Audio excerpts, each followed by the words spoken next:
Hey everybody, Alan Weber from the Mayor's Office on Friday morning this time. We don't have the data for today yet, obviously, in terms of our COVID-19 data, but there's a lot to cover about both where we are with responding to the health emergency, the governor's new direction for opening up gradually and very safely. I thought I would take a look back over the last 7 days. We don't have today, but I went back more or less 7 days of this past week. Here are the numbers for the last 7 days of new cases by day in Santa Fe County. So listen up. If you have a pencil or a piece of paper, take a note. It's very interesting. Okay, 1 week of COVID-19 new positive cases, Santa Fe County only. 0, 1, 0, 0, 4, 0, 2. So 0, 1, 0, 0, 4, 0, 2. That's 7 cases in 7 days. That is extraordinary. That means that we are, as a community, you as a community of concerned residents, are doing the right thing. Wearing a mask when you go out in public, if you need to do an essential errand, going to pick up your groceries, going to get your stuff from the drugstore, pharmaceuticals, some pills you need to keep healthy. You're wearing your masks, you're using the hand sanitizer, you're keeping social distancing. Social distancing is what works. Washing hands is what works. Maintaining focus is what works. 7 cases in 7 days. That is great work. And it puts Santa Fe County at a level of virus pass along, the rate that we are passing it along from person to person, at 1.1. That means one person with the coronavirus passes it only on to one other person. Around the country, around the world, the data have said it's usually 4 to 5 people, which blows it up astronomically. In a very short period of time, you go from one person to 1,000. We have had, since they started tracking the number of positive cases, in the entire tracking period for the county of Santa Fe, 100 cases total. That is a terrific, terrific performance. It means people are safe. It means people are healthy. It means our hospitals are not overwhelmed. They can cope with the cases that we've been getting, and the ventilators aren't being stressed out. There are parts of the country where 2 people have to share a ventilator, and where some people don't have an ICU bed to get better in. So because of this clamping down, this positive social distancing, Santa Fe County is in the lead. The next thing that has to happen, the challenge in front of us, is to keep that focus, keep that discipline, keep using masks, keep using hand sanitizer in the days and weeks ahead as we take the governor at her word that we'll have a gradual and slow reopening. She started today with some changes. I was on a briefing yesterday with 16 mayors from around the state. Every mayor has a different view of how fast to open, what should be opened first. But we are all in agreement that as we open, we can't afford another spike in the coronavirus. The governor's team has showed what a graph looks like when in past public health emergencies there were spikes. Classic one being the Spanish flu. And I'll tell you a story about the Spanish flu in a minute. The Spanish flu, if you look at the data, the first wave was a little blip, and it wasn't that serious.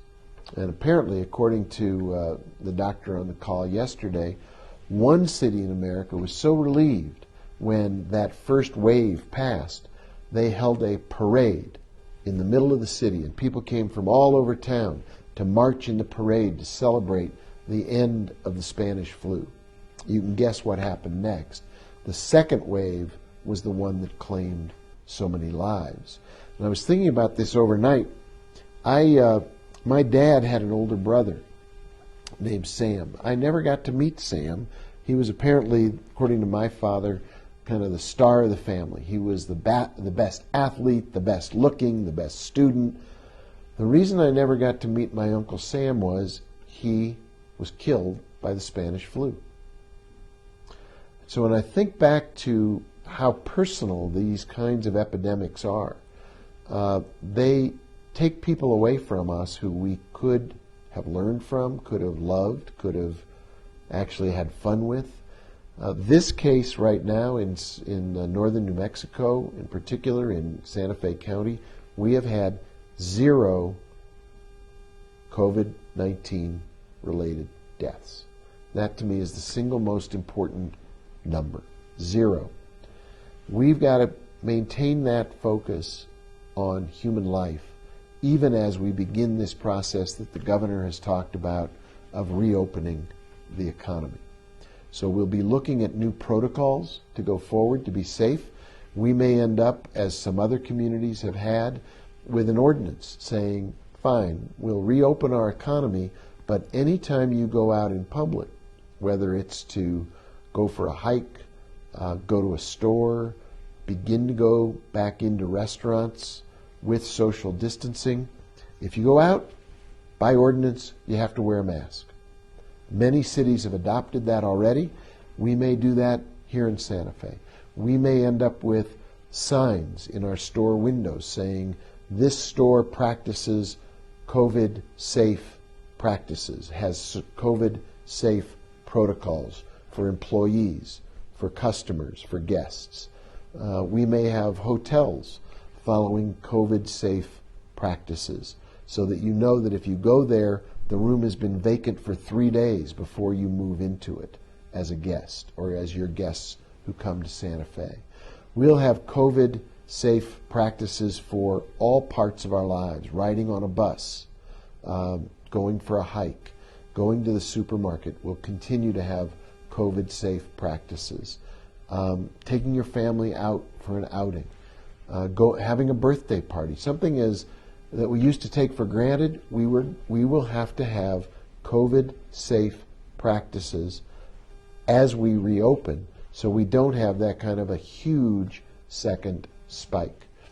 All of the public health experts say there will be more cases. As you reopen, there will be more cases.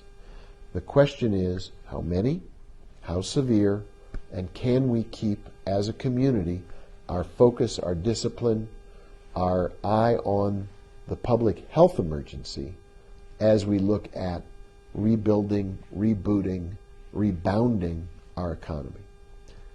We've got to be able to do both of those things at the same time, because we know if we stop wearing masks, if we stop using hand sanitizer as we reopen, and there is a huge spike, we'll shut it back down again.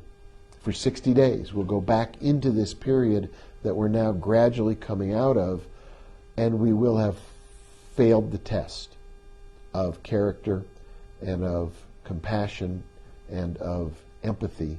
We will have gotten carried away. We'll be like that city that had a parade and ended up with people dying.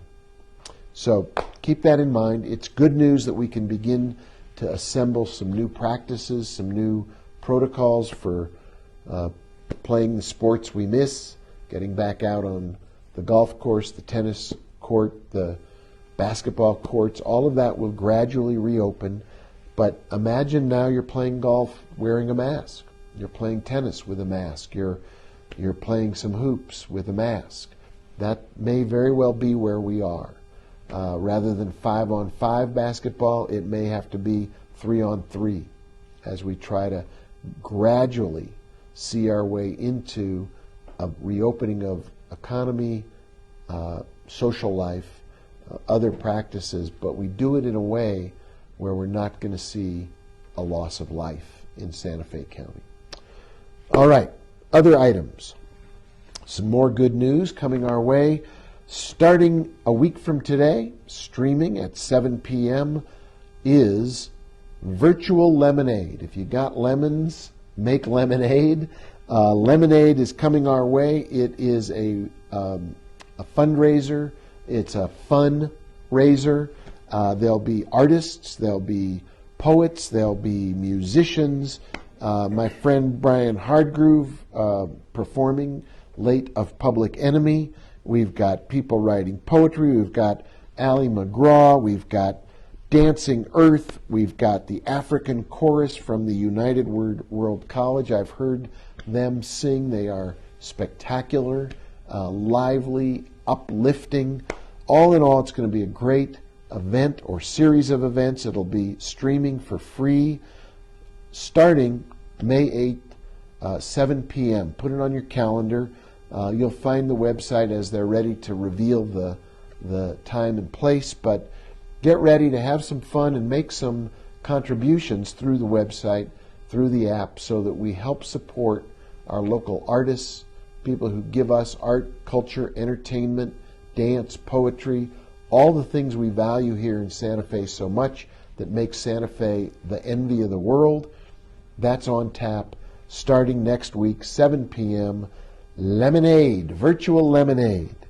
Also, we're entering, in the month of May, the Santa Fe Bike Month. And I have a proclamation. I get to read these as mayor. It's one of the fun things that mayors get to do. I'll give you an abbreviated reading of this proclamation.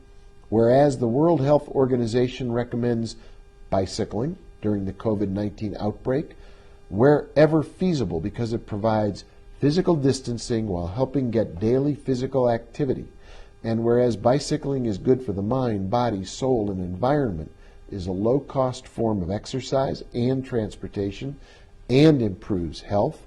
Whereas in light of COVID-19, the streets of Santa Fe are less busy with car traffic, creating an ideal situation for the community to explore bicycling, whereas motorists, pedestrians, and bicyclists can share space and travel safely, whereas the City of Santa Fe unanimously approved the Sustainable Santa Fe 25-year plan in November 2018, our city's roadmap for achieving carbon neutrality by 2040, and bicycling contributes to that. Whereas residents can fix their flats, wear their helmets, and become involved in local bicycle accessibility, connectivity, and safety issues. Now, therefore, I, Alan M. Webber, Mayor of the City of Santa Fe, New Mexico, roll of the drum, please, do hereby proclaim May 2020 as Santa Fe Bike Month. Everybody enjoy Santa Fe Bike Month, bicycle safely, wear your mask, wear your helmet, and have a good time in the beautiful weather as Bike Month kicks off. We are still promoting and recognizing our first responders, the heroes who are taking care of us, men and women who are out there as healthcare workers, who are our first responders. They are under an enormous amount of pressure, a lot of stress. They're seeing hard cases, they're dealing with tough situations. We want to support them as they support us. There's a phone number. If you are a first responder or a healthcare worker, you're feeling the pressure build up, the stress, or you're a family member and you're seeing it happen in your family, in your household, write this down, 855-507-5509. That's the support line. Call that number. There are professional counselors there standing by, happy to talk through with you or your loved one whatever the problem, the issue, the concern is. Try to lighten the load, make the day go by with a little bit more decompression, get those shoulders down, think through the meaning of life, the beautiful moment we're in where we're all coming together, we're all working together, we're finding new strength and resilience in the face of this COVID-19 crisis. So call this number, 855-507-5509. A couple other events to share with you. Wednesday, I had the great honor of being on a call with Representative Richard Neal, chair of the House Ways and Means Committee, former mayor of Springfield, Massachusetts, a really good guy. The other mayors and I were making the case that cities need help. The federal government has given help to cities over 500,000 in population. Santa Fe, with 85,000 or so, has not had that kind of federal support. And we need it. We need it for our budget.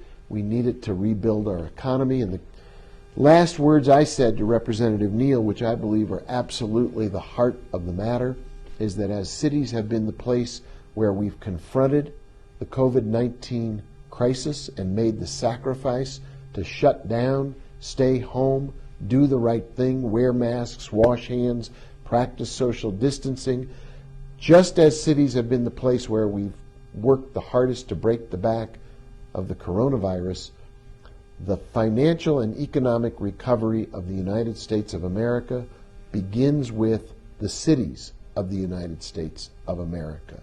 Our economic recovery runs straight through the cities of America, including Santa Fe, New Mexico. We are right on that highway to recovery. So we are asking the federal government to one more time open up the federal purse and send some money. We'll use it to rebuild the economy, to bolster our city budget, to take care of our city employees, to rebuild the services that you all want, need, and deserve. With the GRT, our gross receipts tax, falling off a cliff, we can't do that on our own. And it's up to the federal government to come to our aid, come to our assistance. Wednesday night at our city council hearing, every member of the city council, the governing body, voted unanimously for a resolution that I introduced calling on the federal government to step up and give us support. The financial support we need is got to come. It's got to come from Washington, D.C.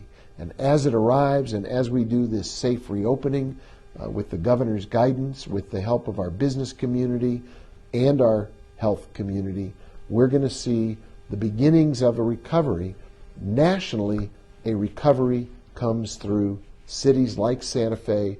People are going to start going back out, enjoying safe practices as we go back into restaurants, go back into family gatherings, reemerge for the life we live and love in Santa Fe, and see our tourists come back safely.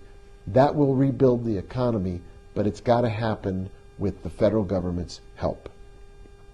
Similarly, yesterday there was the first meeting of the Governor's Mayor's Council. I'm very honored to be on that body with 15 other mayors from around New Mexico. The governor's asked us to help build the plan for this reopening as a whole state, do it as one state, but also recognize the differences between our communities, how big they are, what they depend on, what their core industries and businesses are. So we had our first meeting yesterday. We got a briefing from the governor's team on the healthcare component and a first glimpse at this multi-phased plan that the governor is rolling out. We'll be tapping into that, building on it, and producing a Santa Fe style plan that keeps everybody safe as we reopen the economy. There's another meeting on Monday, and we'll be reconvening as a governor's advisory body of mayors on Monday afternoon. So I'll keep you posted on that. Coming up, Monday, May 4th, 5 o'clock on YouTube, a special meeting of the governing body regarding the Midtown campus. This is the time and the place where the governing body will be asked to vote on an agreement with a developer, a partner, to go to work on the next phase of the Midtown campus. There has been a recommendation from an advisory body made up of city department heads, people with real subject matter expertise. So there's our finance director, land use director, economic development director, arts and culture director, all the different components of that Midtown project with some outside expert consultants, reviewing the proposals that came into the city when we asked for a response to a request for proposals. We got 7. They winnowed the field down to the 3 most likely partners, and then came up with a recommendation, a unanimous recommendation of which partner to enter into an agreement with, a contract, to go to the next level of planning. Now, this has been going on, as I think about it, this whole process has been going on for about 2 years. I remember when I walked in the door as mayor, it doesn't seem that long ago in some respects, and it seems a long time ago in other respects. I remember being handed by the group that was then working on the Midtown campus a document that would have turned over without any conditions, any planning, any public input, would have turned over the right of first refusal to that once-in-a-lifetime site to 2 bodies to do with as they thought best. The reason for that was very simple. The city was paying, and has been paying, several $millions a year to pay off the cost of buying that land. Thanks to our really excellent finance department, we reduced that payment last year by about $500,000 a year, but it's still a lot of money. When I walked in the door, the idea was that campus is an albatross around our neck. It's costing us money. Let's sell it off. Let's get rid of it. Let's get it off our books just as fast as possible. That got shut down, and instead we entered into a very careful, thoughtful, professional process of looking at the campus, getting public input, getting advice, passing a resolution unanimously on the part of the governing body about what we wanted on that campus. It had to have housing. It has to have higher ed. It has to have digital entertainment. There have to be places where the public, where everybody can enjoy the campus. It ought to be sustainable. It ought to reflect our values and culture and history. All of that was embedded in this request for proposal that prospective partners had to respond to. Now we're on the verge of selecting that partner. Once that partner is selected, there will begin the work of actually developing a master plan for the site. Not just talking in general about housing, but talking specifically. What kind of housing? What size? Should it be 4-story apartments or 2-story or spread out with single-family residences? Should it be affordable? Yes. How much affordability? Where? Where on the campus should that building go on? What about higher ed? What kind of programs? Should the community college have a position on that campus? You bet. Where? How do we blend that together? What about digital entertainment? We've got this amazing resource of the Garson Studios. How do we build that into jobs and the economy so more of our young people can go to work in the field of digital entertainment, whether it's making apps, which is a form of digital entertainment, let's face it, working for Meow Wolf when their doors reopen, being a movie maker, a film producer, a TV show producer, doing snippets of your own podcast, all digital entertainment on that campus. So we are ready now with the decision Monday night to go ahead, or if the council decides otherwise, not to go ahead, with a partner in this next round of planning and public engagement. If the contract is approved by the governing body, on Monday night there'll be an opportunity for Q&A with the partner who has been recommended to us by that screening body. First chance to start asking questions as a member of the Santa Fe community about, as a partner, who are these people? What have they done in the past? What are their qualifications? What are their values? What is their sense of design? How do they proceed with a project of this scale? What happens first? How do you stage it? Where are the sustainability components on that campus that we want to build into it? Will it have solar? What about water reuse? How do we make it so it blends into the surrounding community? How do we minimize the impact on surrounding neighborhoods and make sure that we don't displace people as that project moves forward? What about St. Mike's and the St. Mike's corridor? How do we integrate St. Mike's into this redevelopment opportunity? Lots of chances for question and answer in the weeks ahead as we dig into the Midtown project for real, in real specifics for the first time as a community. So be there on Monday night for that vote.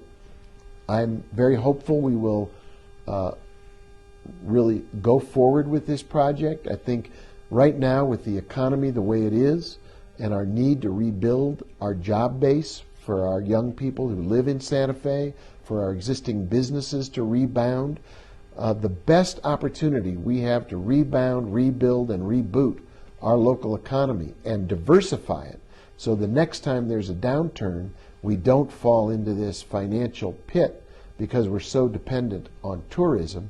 Our single best opportunity is the Midtown campus. So that vote will be Monday night. Very exciting.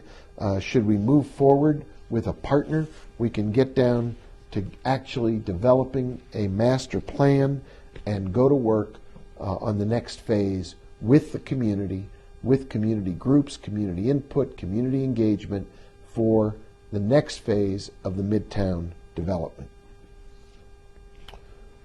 That about does it for a Friday in Santa Fe. It's beautiful out. The sky is blue. The birds are singing. The governor's given us a signal about a gradual reopening. I want to come back to where I started. As we think about this COVID-19 journey we're on, it is first and foremost a public health emergency. The stay-at-home order is still in place. That hasn't changed. We're beginning, however, to plan for the next phase. As we get out of the stay-at-home order, how do we go back out into the world and not rekindle, reignite a new flare-up of COVID-19 cases? How do we keep the clamps on it? How do we break the back of the COVID-19 virus? I said Wednesday night when the council and I were talking about the financial situation the city finds itself in, we find ourselves in as a community. COVID-19 is like a thief in the night that has come into our home and stolen things precious to us. It's stolen our finances as a city government, stolen our investment capital, stolen away our ability to pay all of our employees. But in a funny way, it's given us some gifts. I was talking with Councilor Villarreal this morning about unintended positive consequences of COVID-19. My friend Joe, who's sitting here with his mask on 6 feet away, Joe tells me he's done all of his honey-do list in the days of COVID-19. All the yard work, all the painting, all the garage cleanup, all that is now caught up because we've had to stay home. I was telling Councilor Villarreal, I have been getting up at 6 in the morning and doing exercises. Last time I did that, I think I was a high school quasi-athlete trying to get in shape for a sport. Now, the upside of the downside of COVID-19, there are some new practices, some new books are being read. Family book hour in our family. Every Sunday night for 1 hour, we have a Zoom meeting to talk about a book that Adam, Amanda, Francis, and I are reading. Renee Villarreal is doing yoga at home and cooking more than she has in the past. So, there are some positive unintended consequences from a healthcare tragedy. It's cost us too many lives around the country. Too many people have gotten sick. Too many people have had their lives disrupted, their businesses lost, their family income cut. We've got to rebuild, reboot, recover. That's what's in front of us.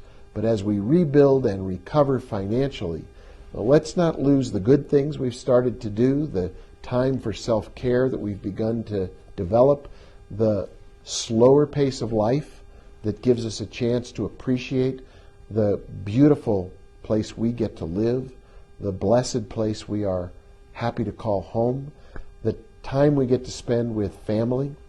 And let's not lose focus that this is still a public health emergency.